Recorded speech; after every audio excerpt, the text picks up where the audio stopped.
பிள்ளையானுடைய கைது என்பது கிழக்கிலே தமிழ் தேசியம் சார்ந்து மக்கள் ஒருமித்த நிலைப்பாட்டில் இருக்கிறார்கள். ஆகவே அந்த தமிழ் தேசியம் சார்ந்த ஒருமித்த நிலைப்பாட்டை உடைக்க வேண்டும். உடைப்பதற்கான வியூகம்தான் இதுவாக இருக்கிறது என்றுதான் நான் கருதுகிறேன். முதலாவது.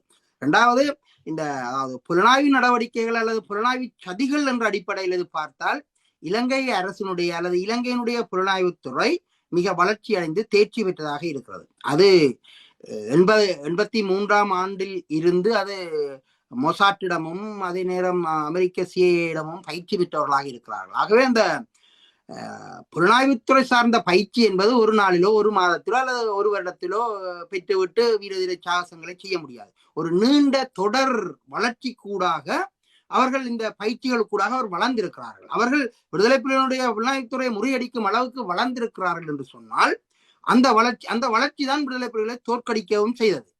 அப்படி வளர்ந்திருந்த அவர்கள் இன்று இந்த அரசியல் ரீதியாக அடுத்த தோற்கடிப்பு நடவடிக்கைகளை செய்கிறார்கள். அதுக்கு இந்த தமிழ் மக்களிடம் இருக்கின்ற அரசியல் பிரதிநிதிகளை அல்லது அரசியல்வாதிகள் என்று சொல்லப்படுபவர்களை பயன்படுத்த தொடங்கிவிட்டார்கள்.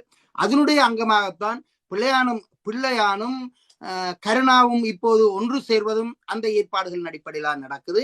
இன்று சுமந்திரன் மட்டக்களப்பு போவதும் அந்த அடிப்படையில் தான் அந்த அவர்களுடைய விருப்பின் நிகழ்ச்சிகளுக்கூடாகத்தான் இது நடக்கிறது. இவர்கள் தெரிந்து செய்கிறார்கள், தெரியாமல் செய்கிறார்கள் அப்பால் அவர்களுடைய நிகழ்ச்சிகளை இவர்கள் செய்கிறார்கள். அதைத்தான் நாங்கள் பார்க்க வேண்டும். இந்த நிகழ்ச்சிகளுக்கு ஊடாகத்தான் இந்த வடக்கிலே இப்போது MPP-யினுடைய அதீத செல்வாக்கு அதிகரித்தமை, அதற்கான வேலை திட்டங்கள் எல்லாம் நடந்து கொண்டிருப்பதெல்லாம் அவர்களுடைய ஏற்பாடுகள் தான், அவர்களுடைய அனுசரணை தான், அவர்களுடைய வியூகங்கள் தான். இப்படித்தான் நாங்கள் பார்க்க வேண்டும். இதெல்லாம் ஒரு புலனாய்வு யுத்தமாக நாங்கள் பார்க்க வேண்டும்.